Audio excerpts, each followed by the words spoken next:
Thank you. We good? All right, so let's get started.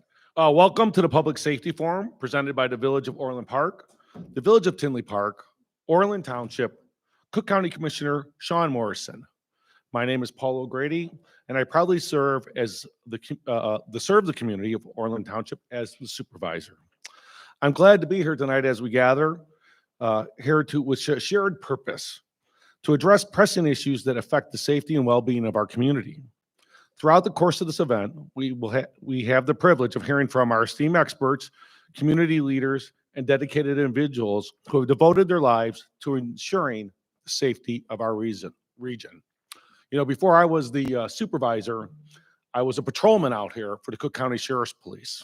I went to law school at night. I wound up being the chief of staff for then Sheriff Mike Sheehan, and I was thinking on the way over here, back then we had 12,000 people inside the Cook County Jail.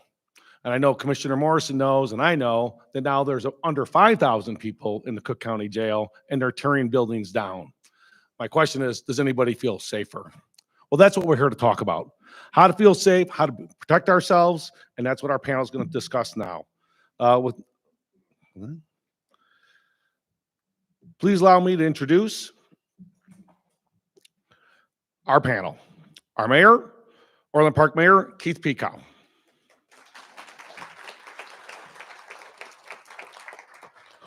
Tinley Park Mayor Mike Glotz. So I'm coming in, Cook County Commissioner Sean Morrison. Commissioner, thanks for being here with us tonight. Our Orland Park Police Chief Eric Rossi. Chief, how are you? Welcome. And our Tinley Park Chief of Police Tom Tilton. Chief, thank you. We have notepads and pens under each of your chairs. As the evening progresses, please pass your questions to the end of the aisle where they'll be collected. You can also text your questions. We have a QR code up on the screen. So if you text your questions there, or you scan that in and to submit them electronically, at the end, we'll get to as many as we can without exceeding our meeting time. We're going to kick things off addressing the issue that impact all of our lives as residents of this region. Our first question, this one is for Mayor Pekow and Mayor Glotz. Can you please provide an overview of the crime rates in the region and any trends you have observed? And secondly, what strategies are in place to address these trends? Mayor Pekow, you go first. Thank you very much, and thank you all for coming here tonight, and thank everyone for participating in this. I know we put this together a few months ago to make sure that we could do this for the residents of all our towns and for the region. So many of you have heard me talk about Orland Park's crime statistics. We've been tracking index crimes for 29 years, and the last 5 years are the lowest 5 years ever out of those 29. So we're doing very, very well. A history of very low violent crimes. Our violent crime rate, number one or number two lowest in the state for towns over 50,000 for the last, probably 10 years at least that I know of. And then, talking about the region. Similarly, Tinley Park has very low violent crime rates as well and very low crime rates. So it extends, throughout the region. And then the other thing that comes up a lot for us is the mall. And I can tell you, we track the malls. There's a service that tracks crime around all the malls throughout the country. And they rank it 100 is average. Anything below that is better than average. We are at 55 last I looked. Oak Brook's at 75. Woodfield's at like 105. In other words, we're safer than any of those places. And that tracks it from 1 to 3 miles and also 1 to 6 miles around the mall. So the mall's very safe. What are the strategies that we've put in place for that? I think there's 3 big ones, aside from just good policing, good teamwork between communities. 3 things that we've done that have been very critical. The youth supervision program at the mall on Fridays and Saturdays used to be the highest retail theft times. There's hardly any there anymore. I think there's been less than 5 since we put it in place in 2.5 years. We also have a TRUE unit, targeted response unit, and they basically, they are proactively going through things and looking for things. And so they've pulled over 200 guns off the street in the last 2 to 3 years proactively before they've committed crimes. And that was put in place in 2017 when we started to see violent crimes skyrocket under Kim Fox. We put that unit in place. So that was important. And the other thing that we do, which is a little unique, is we have in our business licensing and liquor licensing the requirement for businesses to cooperate with police. And so when they call us, and we want them to call us, and then they take a corporate stance of we don't file complaints, we fine them. And believe me, that has changed some of their minds. Now they file complaints. And when they started filing complaints, the crime stopped. Imagine that. If you actually prosecute people, it stops. So those are some unique things that we do that make a big difference. Now I'll turn it over to Mayor Glatz. Thank you, Mayor. Mayor Glatz? Thank you, Mayor, for covering different setup here. You got to pull a little closer. A little closer. Used to the cord on ours, sorry. But thank you, Mayor, for covering a lot of the statistics in the area. First, before I get started, I want to thank all of our staff that worked so hard to put this together from Orland Park and Tinley Park. There's been many meetings week after week on putting this together, so I'm very thankful to them for all the hard work they did.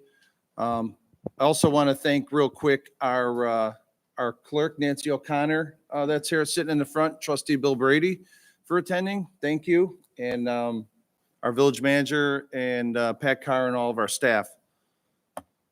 Kind of echo what Mayor Peacock said. We also started a crime suppression unit that has just been doing phenomenal, that no one sees them coming. They've been making a lot of arrests. They've done really well in the hotels. We've found a large truckload of money. Thank you to them. But we had to give it to the feds. But no, we have seen a slight uptick, but everyone has. And it's kind of like Mayor said, it's not from anything that the village of Orland Park or Tinley Park has done. It's been Cook County State's Attorney Kim Fox. Our police could catch them. It's up to them to keep them and prosecute them. And that's the struggle that Chief Rossi and Chief Tilton fight on a daily basis. And we appreciate everything that they've done. Luckily, from our police department, our village manager, they've implemented the LPR cameras. We've been able to track them and find these guys coming in a lot. We just recently had an incident at Jewel. They found them the same day. Is that correct? Yes, sir. They found them the same day, and they tracked them through all the LPR cameras and working through all the other police agencies. And we tracked them down in several towns to the east of us, and we were able to arrest 3 of them. One of them had a gun. So again, thank you to our police for working so well together. Thank you to the LPR cameras that our police and our village manager have worked so hard to get, and and they're still growing. And most importantly is relationships. If it wasn't for the relationship with the village of Tinley and Orland Park, policing 159th the way they do, they work extremely well. They partner well, working together. When another team needs help, our police will help them. They help us. We keep an eye out if someone sees something. We see something, say something. So I'm very appreciative of that. And the last thing I like to say, Clerk Nancy O'Connor and myself on December 7th just recently signed an executive order to stop unscheduled intercity buses from just dropping people off in our town. Like you've seen what they've been trying to do lately all over, the city and up north. We signed an executive order, the clerk and I, and the police chief is full charge of it to make sure if they do show up, we remove them and or ticket them. We're going to start confiscating their buses if they want to start doing this. We're not putting up with this. Our taxes are high enough. We don't need them, dropping people off in our city. So.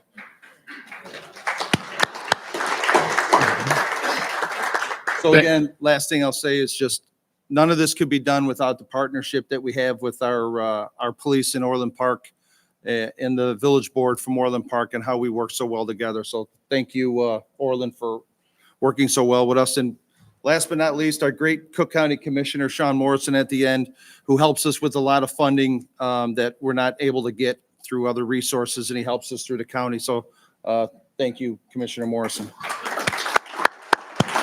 Thank you, Mayor. We're going to move on to the chiefs really quick, but I just wanted everybody to understand can somebody, and I don't care who takes it, but an LPR, I think that stands for license plate reader, but just so that everybody knows, that's what the mayor was referring to there. So they're stationed around town. It's technology that reads plates very fast. Doesn't matter how fast the car's going, if I'm explaining it right, and it can track where those vehicles are headed in our area, and that information shared rapidly with the police. So I just wanted to clear that up. Okay, this next one is for Chief Rossi and Chief Tilton. It doesn't matter which order we go in. We started with Orland, so we'll start this one with Chief Tilton.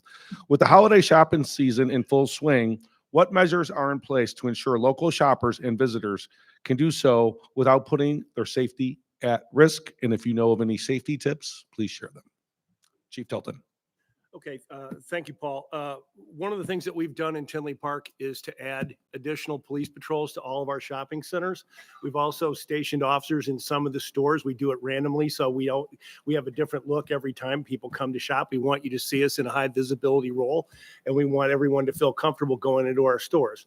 The other thing that we've done is, as the mayor mentioned, establish the Street Crime Suppression Unit, which supports our patrol and gives us a rapid response capability when we're notified by the merchants that there's an issue, there's a suspicious crew operating in the parking lot, something like that. We've increased our community service officers patrols, so we have a higher visibility, and customers can feel comfortable asking for lockout assistance, can find somebody that's easily available to make reports of suspicious activity.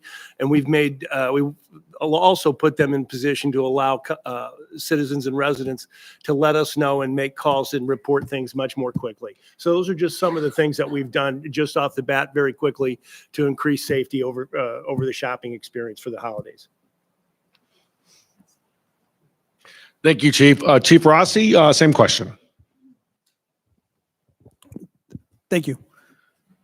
First, I want to say thank you for everybody coming out today to support us here and to learn about what we are doing here in the village. I've been with this department for 20 years. This is my first time that I've dealt with the retail season here in Orland Park, and it's very busy. And we learn every year what we can do better.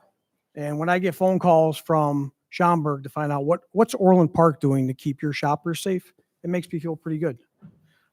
So what we do, just like Tinley Park, we increase our staffing. We have additional at least 8 officers per shift every day. There's somebody in that Orland Square Mall from open to close every single day. The mayor talked about the youth supervision program on Fridays and Saturdays from 3 until close.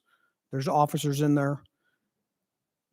We also have our tactical response unit. They're in plain clothes. You don't know where they're at. They may be in the mall. They may be in some shopping centers. I meet with Orland Square Mall on a weekly basis. We start planning before Thanksgiving what our plan is to keep that mall safe. I meet with them every Tuesday. We go over our staffing. If there's any issues that they see, anything coming up, I get their intelligence report every single day from Indianapolis. I read it, find out if there's any trends that are going on that we need to address. We also partner with the Secret Service. Back there is Sean Powers. He spends half his time in Orland Park and half his time in Tinley Park. He's one of our federal agents that helps us with some crimes here. And Sean, we appreciate your help throughout the year. Sean also talks to business owners at Orland Square. We discuss how to keep your customers safe. Some safety tips. I know that I'm going to give you a few. First, we all need to be vigilant out there. Keep your head on a swivel, right? When you're shopping, don't leave personal belongings in view. The criminals look for victims. They're looking to see if you have any items in your car. They're going to break your window. We've seen it. It'll happen. Keep it in your trunk.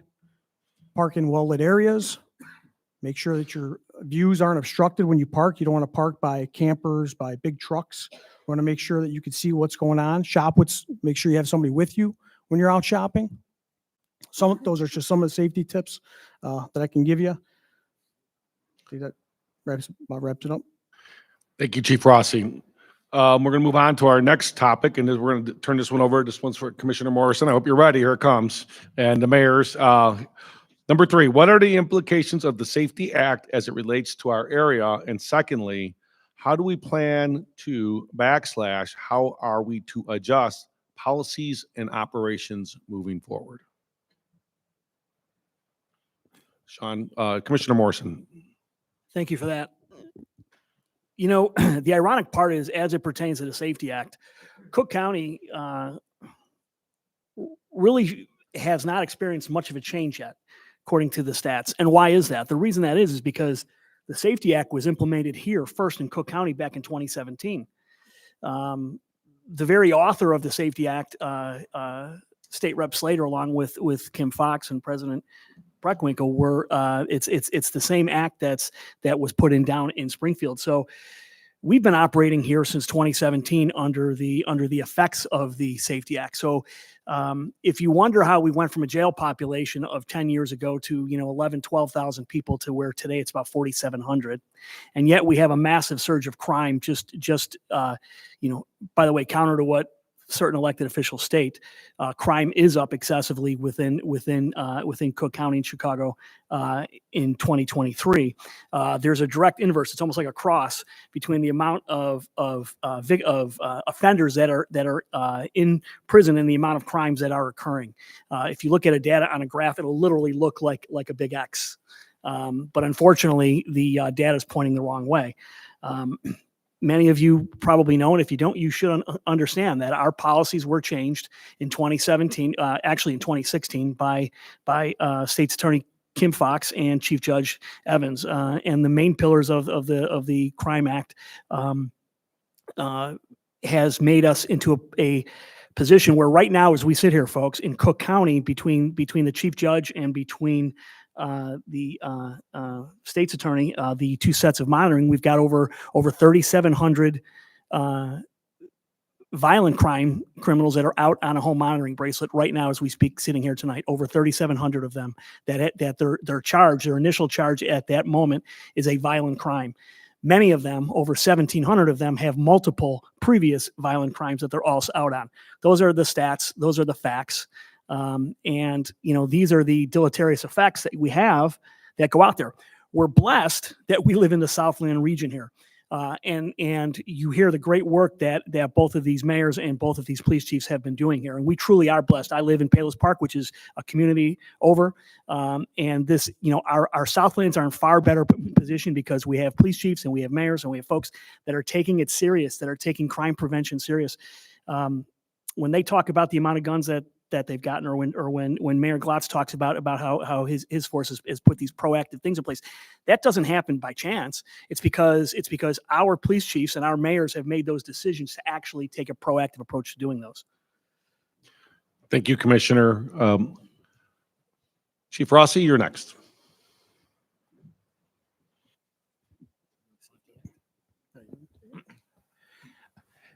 I think the chief wants me to take this one on the Safety Act.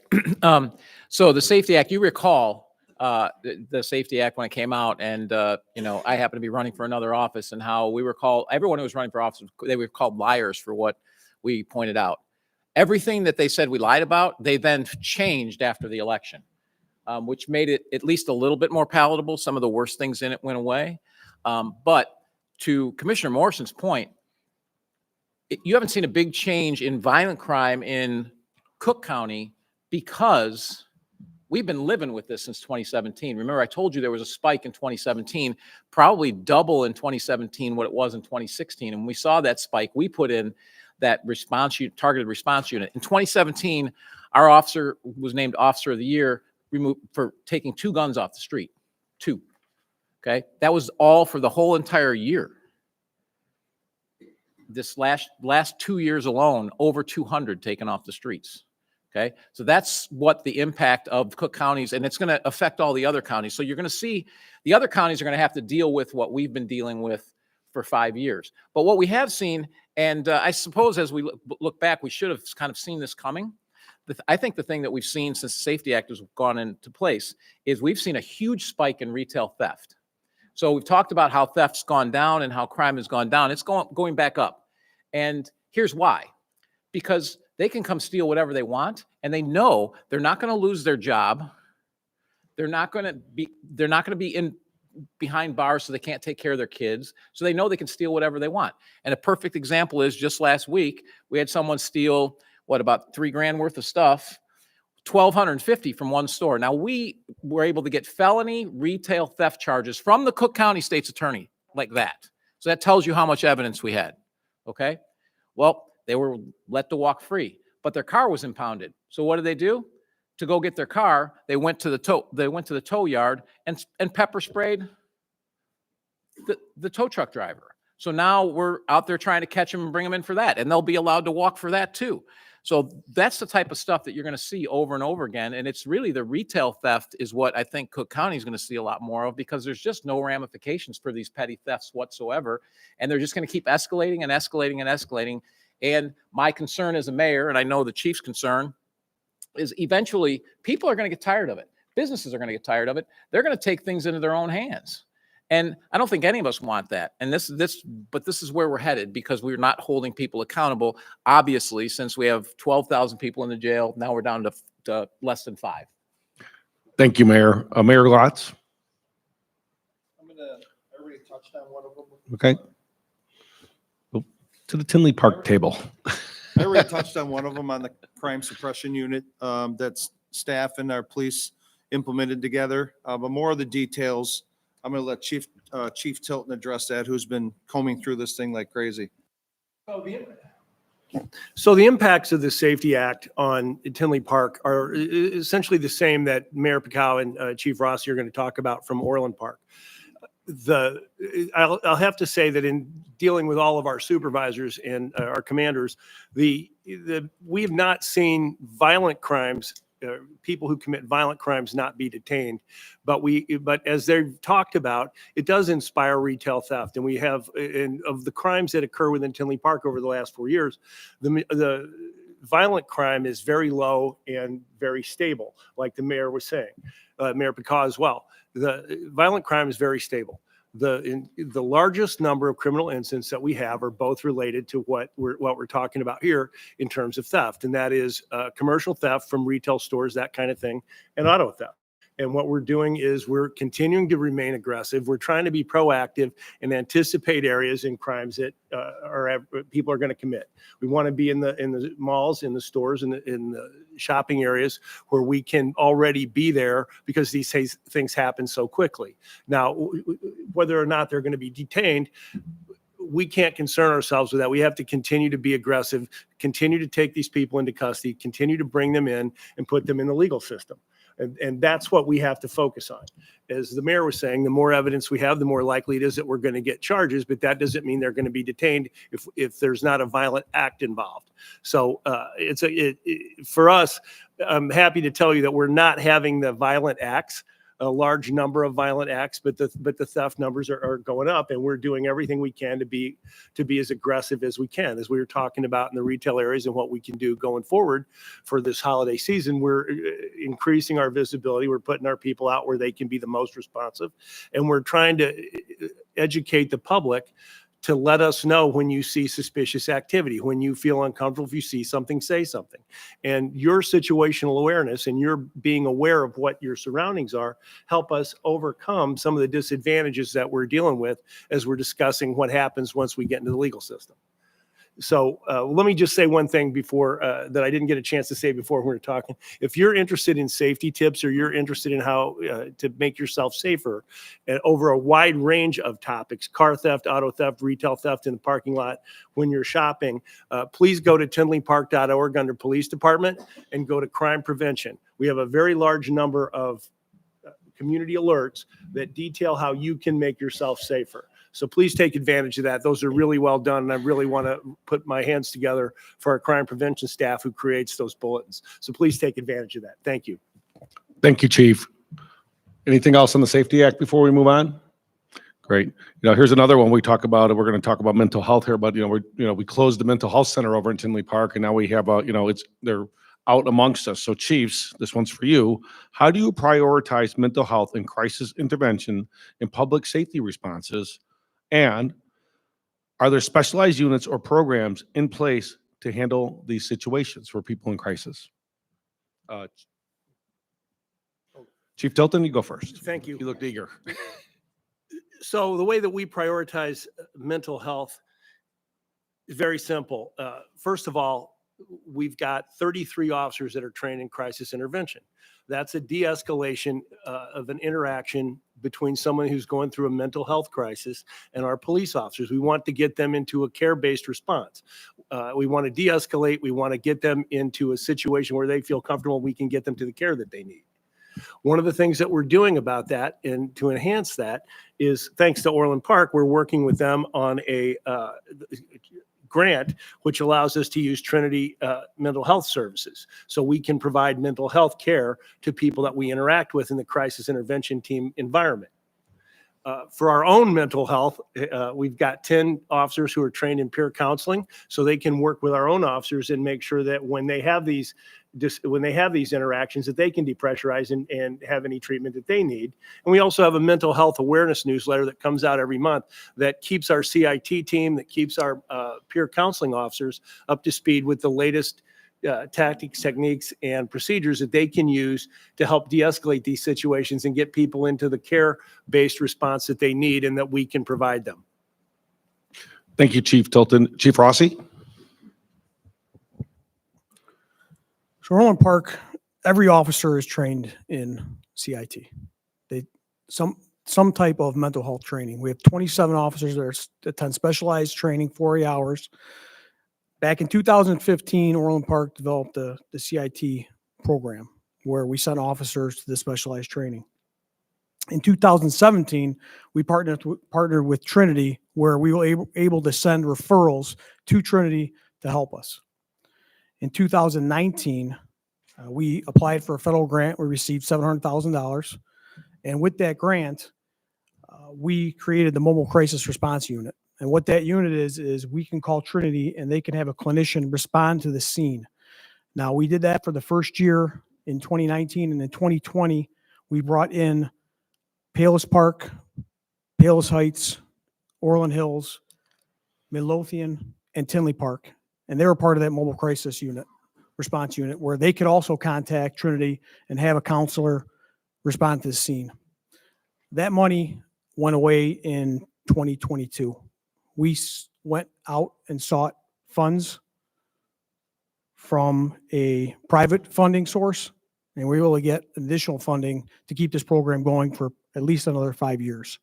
And with that, we also added Mokina and Frankfurt. So all the surrounding suburbs and our partners are on this Mobile Crisis Response Unit to help with mental health.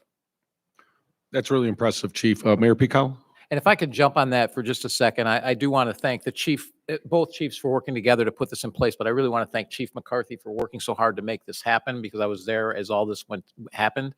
But the other thing that's frustrating as a mayor, and I'm sure Mayor Glotz feels the same way, is that we went out and got this grant program, right? And it was $750,000 from the federal government, and showed that it worked. It worked so well, we brought in all of the neighboring communities as well. And what did it do? Then the grant went away. We find something that works at the federal level, and they stop funding it. And yet they keep throwing billions of dollars at programs that we all know don't work.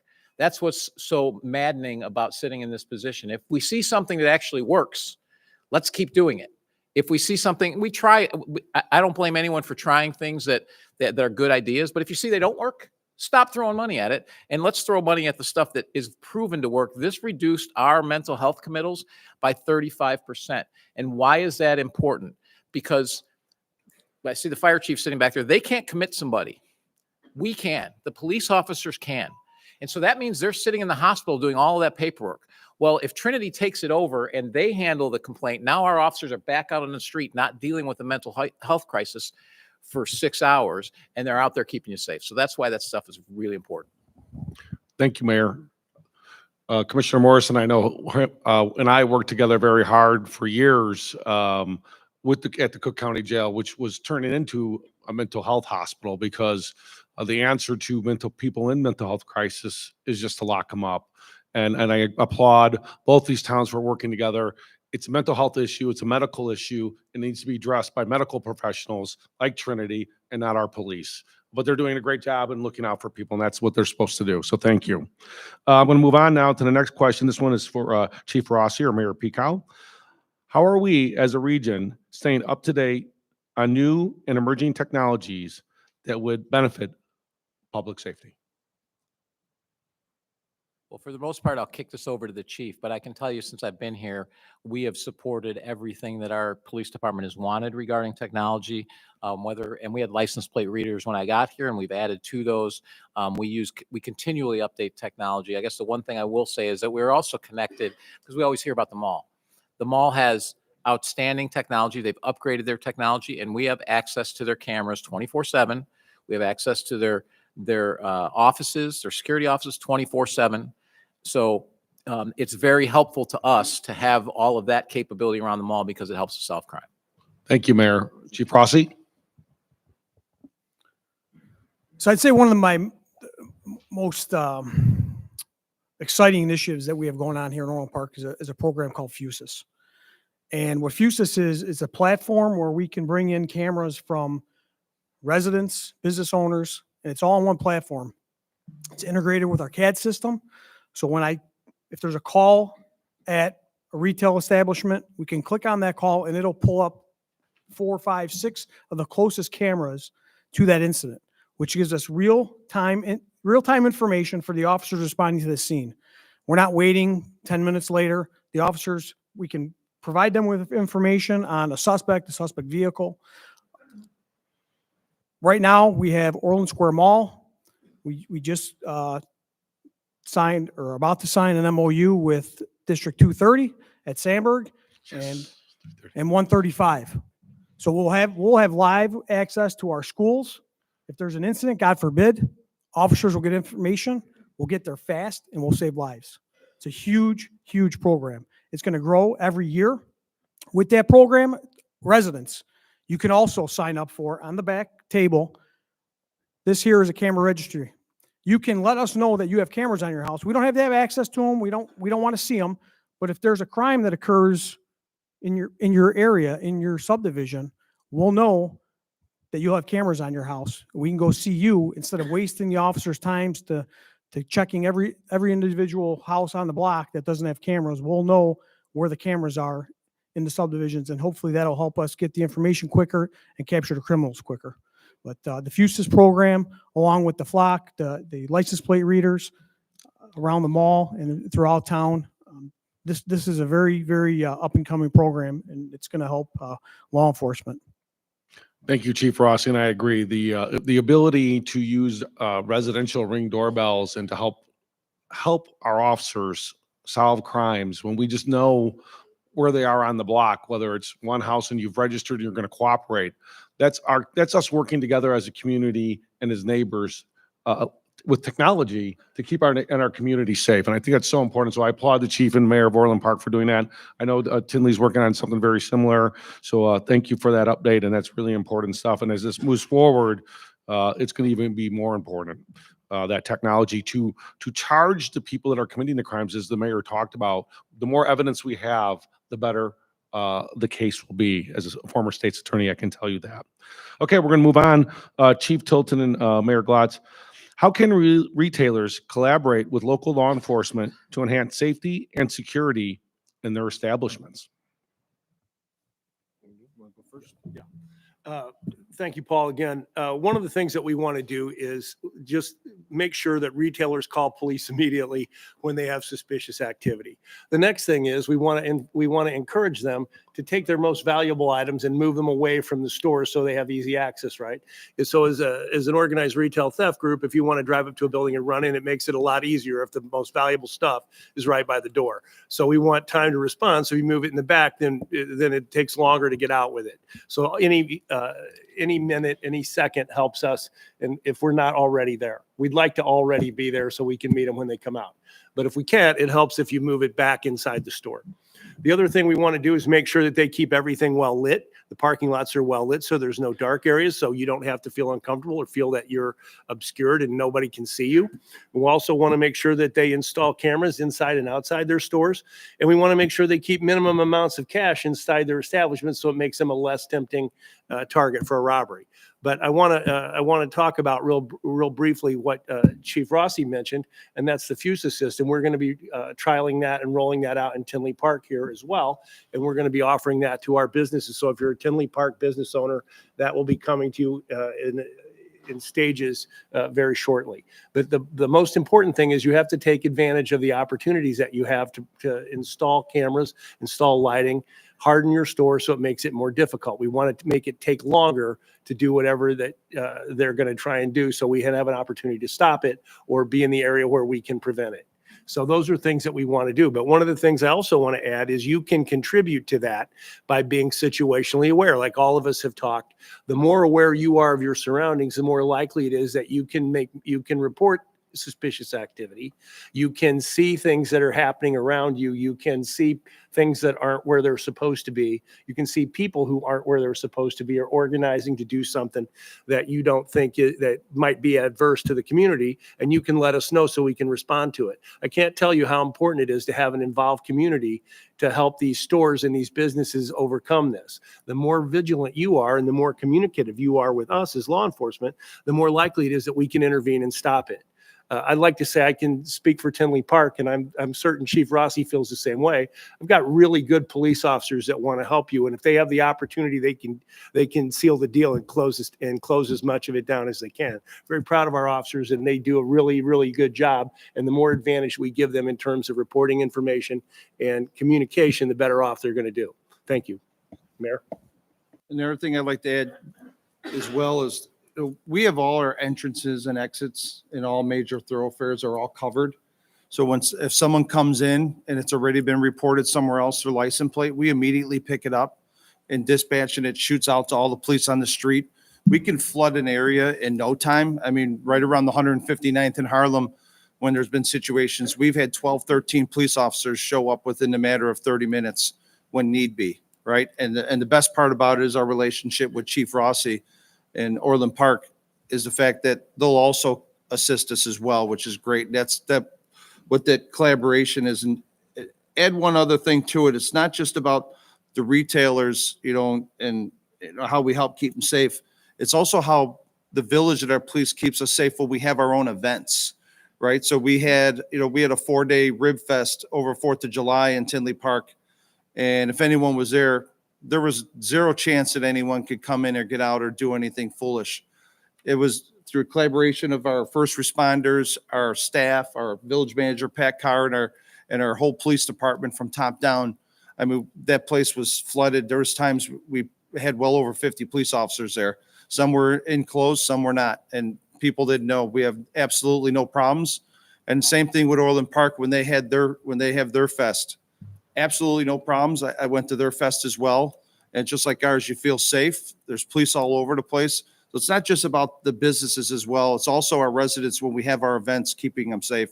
And that's one thing that I'm proud of, that I think Orland and Tinley does a really good job in making sure you can go out with your family and enjoy yourself and stay safe. Thank you, Mayor Glatz. Mayor Pico? Key points that were made here. One is those cameras help us clear cases. Why do we keep crime down in Orland Park? Because they'd rather go someplace where they're not going to get caught. And that's why having these in Orland and Tinley, it's catching them is what's keeping crime down. It's because we put so much effort into making sure these cases are cleared, even in Cook County. So that's one. The other thing, we talked about all the special new technology, but how about just the basics of radios? And we talk to one another. We communicate, as the mayor just said. They have an incident where they have 12 officers. Some of those officers are ours. If we have an incident at the mall or something, some of the officers are theirs, or Orland Hills or Palos Park. I mean, everybody comes when we have these kinds of incidents throughout the region. And if you recall the riots that we had, I can tell you I was there. I was in the police headquarters that whole time. And the amount of calls we're getting from the neighboring towns of, hey, this group is coming your way. This group is coming your way. So we knew that they were coming, because is there anybody here that's surprised that Orland Square was the biggest target in the Southwest side? I mean, it was, right? And we were chasing people out. Those 5 hours were very, very, very busy. And all of the different departments were communicating with one another. When someone left Orland Park, we said, hey, Midlothian, they're on their way to you, right? So that communication is happening. So it's even the basic technology of radios, but the fact that we communicate with one another is what makes such a big difference. Thank you, Mayor. We're going to move on now to our next question. This one's for Commissioner Morrison. Can you provide information about how the different agencies on this panel work together to enhance regional public safety efforts? Yeah, I think they have spoken for themselves in breaking down how they communicate and work together. I think the third part, the third leg of that stool, I would say, is the Cook County Sheriff's Police. Many of you who live here, you see their squads around. They do a lot of supplemental work. It's not just in the courts. It's not just in our prison, but it's actually patrolling on the ground, and they do a tremendous job backing up law enforcement. They also help run and maintain the larger regional 911 centers, and provide those type of supplemental stuff. And finally, they also participate in a larger task force. When you need a task force, SWAT-based type of readiness, they collaborate. Most people don't know, but these teams are made up of not just the sheriffs, but also of select members from many of the different villages, Orland and Tinley amongst those as well. You have people that are also assigned to that. So the collaboration runs deep when it comes to public safety. Great, thank you. Anything else from our panel? We're going to take some questions from the public, but anything else before we turn it over to some questions? If you have a question, just raise your hand. Anything else from our panel?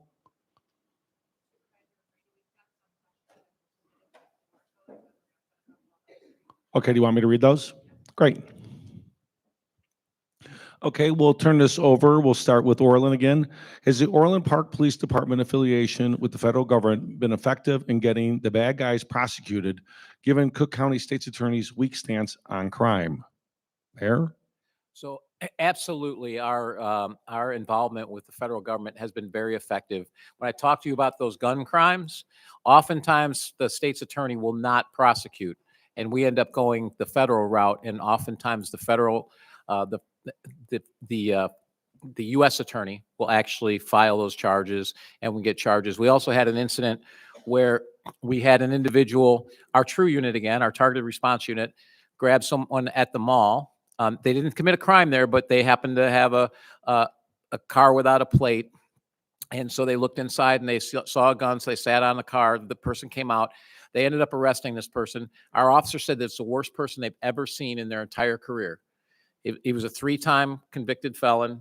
He was out on second-degree murder, right? He was out on second-degree murder, and the Cook County State's Attorney gave him a $5,000 bond. So for $500, he was going to be back out. Oh, by the way, he was also on parole for that second-degree murder. Okay, so that was on a Friday. Fortunately, he didn't post bond. Monday morning, we were tracking the case. Monday morning, we called the feds. It was a federal case that he was charged and convicted of second-degree murder. So they put a stop on him. Then it went back through the state's attorney's office, and that following Thursday, they held him without bond, which is what should have happened in the first place. So our relationships with the federal government, with the Secret Service, with the FBI have been very instrumental in keeping people off the street. We will use that tool wherever necessary. Yeah, that's really admirable to think that. Yeah, give them a round of applause. That's right. You lock them up, you put them in the jail, you think they're going to stay there, but you got to track them to make sure they stay there. And that's a great example of how to keep them in jail and working with the federal government and all our agencies working together. Do we have another question? Okay, here we go. Okay. Are you going to install emergency boxes along the trails at the grasslands? I assume that's for the mayor. Commissioner Morrison, okay. Forest That's for Preserve, you. so that would be Commissioner Morrison. I guess I don't know where the grasslands are, but go ahead. It's all you, Commissioner. I'm gonna guess by emergency boxes. Are we talking about like those the call buttons? Call buttons, like you see on a college campus, I guess. Is that what that's? Okay, whoever. Okay. So ironically enough, and we've probably noticed there, and I say we because we all live here in the region, our forest reserves have really done a lot of work in the last decade. We've put a lot of resources and funds to it. As you're probably also aware, a referendum was put forth and passed in the last election that will allow countywide for a increase in the amount of taxes that are going to come in. The quick answer is yes. There is a lot of work, and those trail alert buttons throughout our whole system, countywide, are slated to go in. Although with government, that's probably going to take a year to 2 to 3. Throughout the system, it's a big system. But the short answer is yes. Thank you, Commissioner. That's very helpful information. I know we have a lot of trails out here. We have a lot of open space, both in the village and in the Cook County, and that we have to feel safer wherever we are in our community. So thank you for that. Okay, on to our next question. These are all for Orland. You guys are getting off easy in Tinley. Okay, here we go. All right. What are the Orland Park policies for enforcing DWI, so driving while intoxicated, for smoking marijuana and stopping vehicles with occupants actively smoking marijuana? This is a great question. I smell it all the time walking around downtown. Go ahead. Yeah, that's pretty simple. I mean, we arrest them. It's plain and simple. I mean, if you're violating, whether you're DUI or DWI, we have officers that have specialized training for drug recognition, and if you're stopped for that, we're going to arrest you. Great. Tinley, Chief Tilton, you got anything on that you want to add? There's nothing to add to that. That's the most succinct answer we could get. If you do that and we see you, our people are going to arrest you. Great. Thank you so much. Okay. How are we doing? We can take questions. Does anybody here with us have a question? Just raise your hand and I'll come over. All right. Well, we'll start with ladies first. You want to give just your first name? Linda. I'm Linda. I wanted to ask Police Chief Rossi, the cameras. We did have the police come to our house one morning. Something happened. We live at 143rd and 82nd. Something happened right there at the mall, 7-Eleven. They came to our house the next morning to read the camera. It works. And the one thing, I did receive an email where I have signed up and registered them, but isn't there something else where you can attach them, you said, with the police department and together? Thank you. Go ahead, Chief. So we have the camera registry, which you don't have to allow us to have access to view your cameras, but you can also purchase through Fusus, where we get access to your cameras, just like the mall. It's a very small fee. And on the back table, if you take a look at this Fusus flyer, we can get you set up with that. That's great. Awesome. Awesome question. Thanks so much. Anybody else have a question? Raise your hand right here, sir. My question is for Tinley Park Chief Tilton. What did Tinley learn from when that large group crashed the carnival? I don't know, a month before the before the Rib Fest? No, I completely understand. What we learned from it is that we've got to message things a little differently. I think there's an expectation moving before then that Tinley was a much more protected area, kind of in a bubble, and those things wouldn't happen there. That's not an expectation that we had as a village leadership or as a law enforcement agency. But what we have been able to do is communicate to everyone in general that we have to have a higher security environment. And so some things that we wanted to do for that event, we were able to do for the Rib Fest. We were able to demonstrate that, yeah, there's a need for that. Those things do happen in an area like Tinley Park, which is, as everyone has talked about here, we have a very, very low incidence of that kind of thing, non-existent. And so the appetite for heavier security hasn't been there until people realize that that event can happen there. Now that that eventuality has happened, and we were able to respond to it with the help of surrounding police agencies who got there very, very quickly. And I want to point out that while that didn't look positive on video, the end result of that was there was no damage, no injuries, no arrest, period. So thanks to our officers and everyone who responded with us, that was taken care of very quickly. But the thing that's important is to educate the public that there's a higher security environment that this world requires. And we have to input some things that allow us to make sure that if you go to someplace for a good time, you're going to have it. So with the Rib Fest, with the block party, with the Oktoberfest, we have a much more enforced, secure perimeter, but everybody can go in. They're free to do what they like, enjoy the event, and move forward. And so we've evolved, and we've been able to stay ahead of these things as they change. We've been able to identify the people who want to do those things again. We've been able to identify how they set up what they do, how they communicate, and we've been able to establish a network with the surrounding towns that we can all pass forward, that we're going to have this, they're coming to you, they're going to do this, we see them here, and we can turn them around very quickly. We saw, before I finish the question, we saw in one of our final public events of the year at the Oktoberfest, the same group showed up and tried to do a similar thing. We were able to shut the carnival down immediately with the cooperation of our Chamber of Commerce. We were able to shut that down immediately, move everybody out, and the Oktoberfest and the beer garden and everything still continued.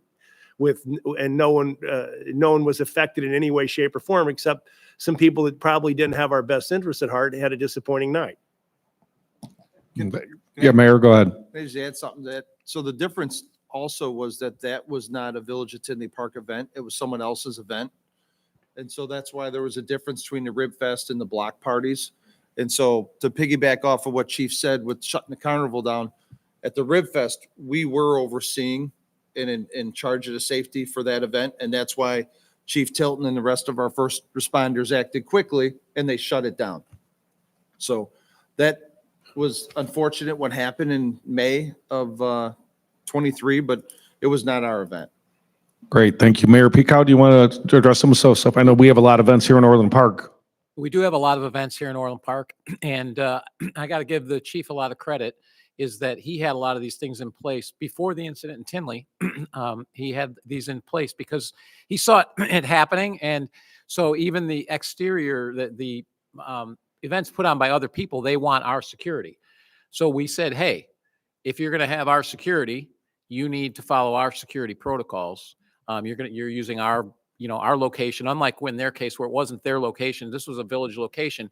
We said, you got to use our, and you've got to pay for it. And we actually, because the cost had escalated so much, we were willing to share it. We shared it with one, and they did the event. We shared it with we were going to follow the same agreement with St. Michael's. They decided not to host the event because of the costs, but that's why. And it's unfortunate, as the chief said, it's the sign of the times, and it's something we have to deal with. I know that people here in Orland Park, I know a lot of the staff here, we took a lot of heat for doing this. Oh, it looks like a prison. It looks like this. It looks like that. Well, you know what? You were all kept safe. So I really don't care if there's fencing around, if you're all kept safe. I don't care if you have to spend a little extra time. I'm pretty sure pretty much everyone here doesn't care if they have to spend 2 minutes in line to go through the weapons scanners that we have to make sure the event is safe. I was at Chris Kendall Market in Chicago this weekend. I was shocked that there was none of that. And there was just two squads. You think of how big that area is. There were 2 squads and 2 officers, and that was it. And I'm thinking, the good news is, even in Chicago, most people don't want to do bad things. But I was thinking, boy, in Chicago, as big of a target as that is, I can't imagine putting our residents in that situation in Orland Park. We're going to keep them safe and make sure, because it's just asking for problems if you don't have, in today's day and age, if you don't have a good show of security, you're just asking for one incident to happen. That's all it takes is one. You could have 1 in 10 years, but it can be disastrous. Thank you, Mayor. I think there was a question over here. Here it is. Thank you. I'm coming.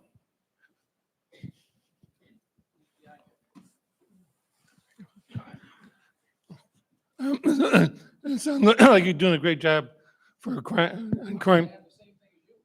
All right. Well, you haven't discussed spam crimes in the house where people get scammed. Every week it seems like there's something new. There's a credit card thing now. 2 weeks ago was a PayPal scheme. We hear these things through the grapevine. One of the things, if you get a call, you hear, never say yes, because they're going to get your voice. There's no, if the newsletters, if you could print that in a newsletter, what's going on, and trying, and it's almost like a full-time job keeping up to date with all the stuff that's going on. But if you're not watching the news and seeing what's going on, you're not going to know all the stuff that you got to be careful of. And the other thing is, this is a highly unreported crime because people feel embarrassed if they got to go to the police. And I bought some debit cards or something, and did some foolish thing. So this is an underreported crime. And what is being done to publicize this and make us a safer community? I'm sure we Thank all are you. going to have something to say about this. So I will, I'm not going to talk about the specifics. I'll let the chief get into that. And I know that Commissioner Morrison wants to say something as well, but I will tell you here in Orland Park, it's in our senior newsletter. It's in that we put in the mail because we know not everyone uses the website. It's on the website. It's on social media. We put these posts out regularly all the time. I think we've probably even done some code red phone calls on these things. So it is in almost just about every publication that we put out. We talk about this. So it's out there. Unfortunately, we can't make people read it. And again, it's about situational awareness. And I'll turn it over to Commissioner Morrison. Or to the chief. Just real quick, society, we're changing these criminals. Every day there's something new that they're coming up with, a new type of scam. So we also got to take it upon ourselves to try to learn what they're doing. And you're right, that is embarrassing. And there are some that aren't reported, but we've done videos. I know that our Secret Service agent has done some presentations on what's trending on some of these scams. So I appreciate that comment. And if we could do more, we'll get more out. Thank you, Chief. Commissioner?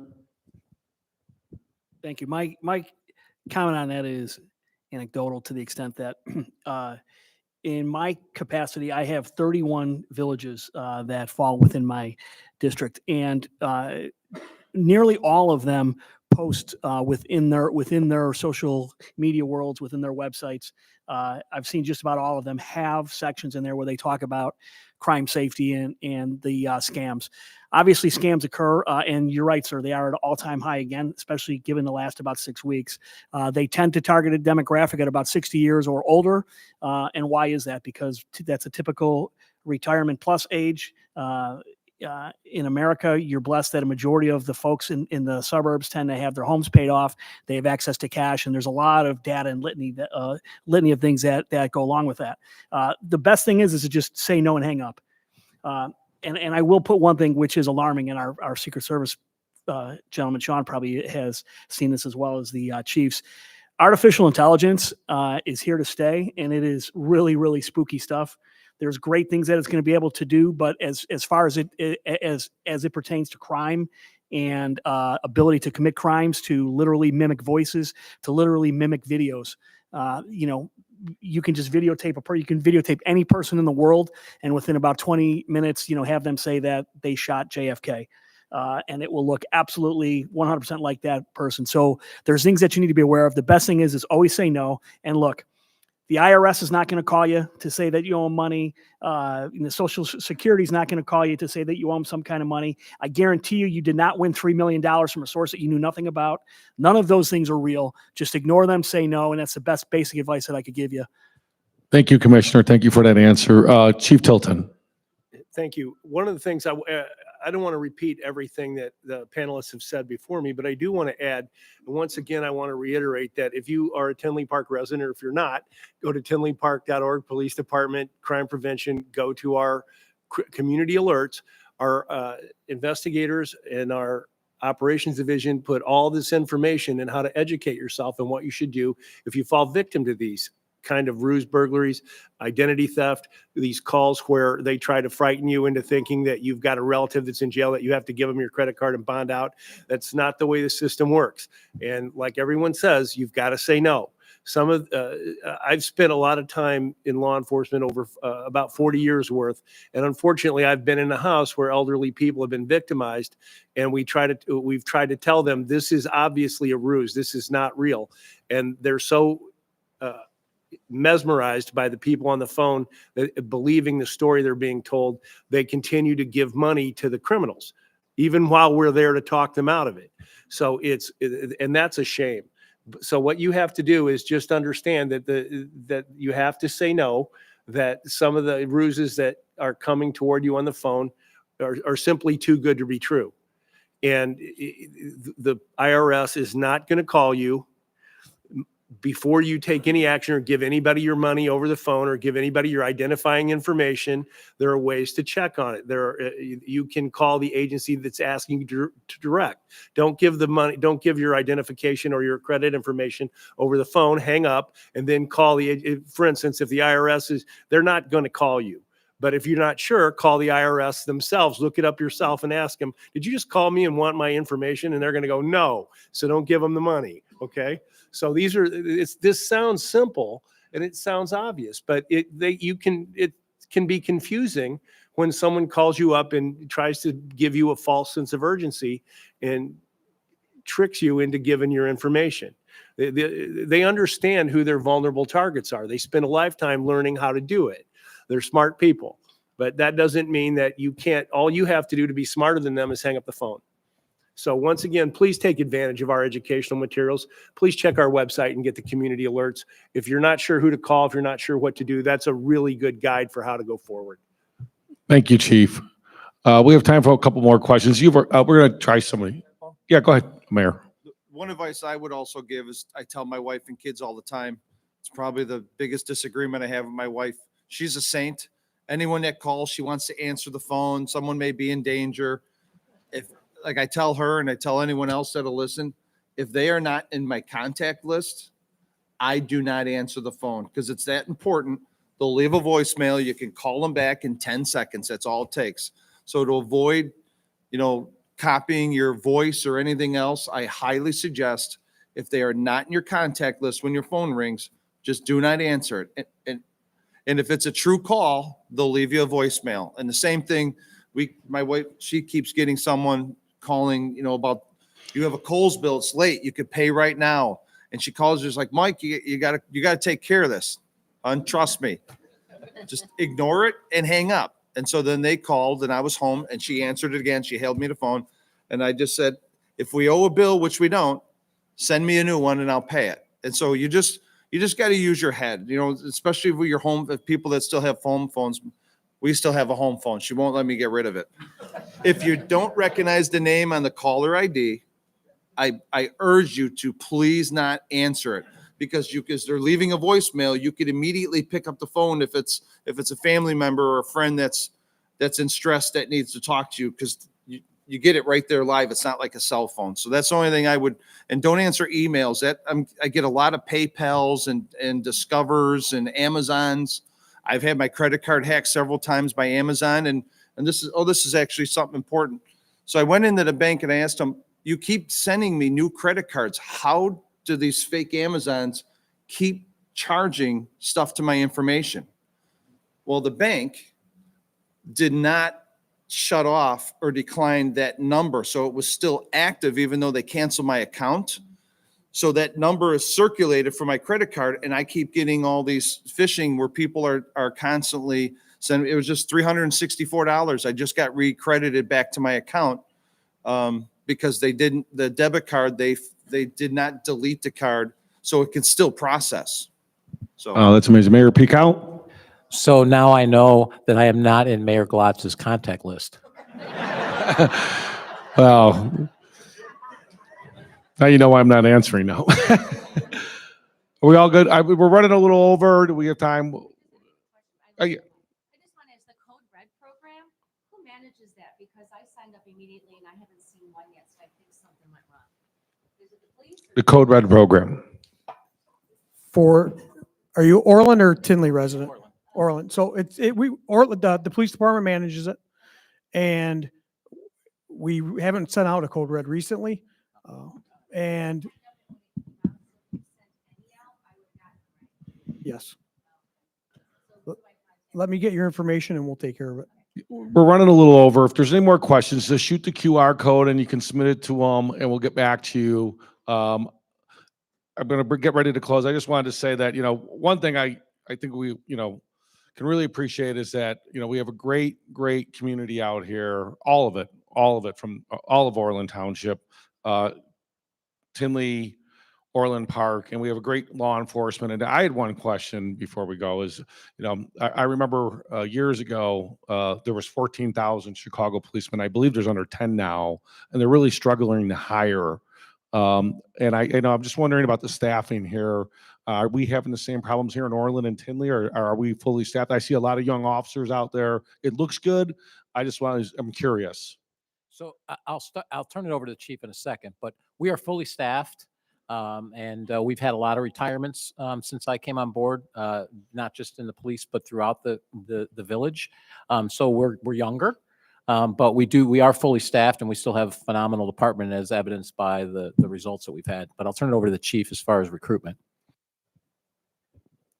And so we're all seeing the same, less candidates applying for the job. And I was in Quantico, Virginia for 10 weeks, attending some FBI training, and I talked to officers from all over the country, not only the United States, and they're seeing it everywhere.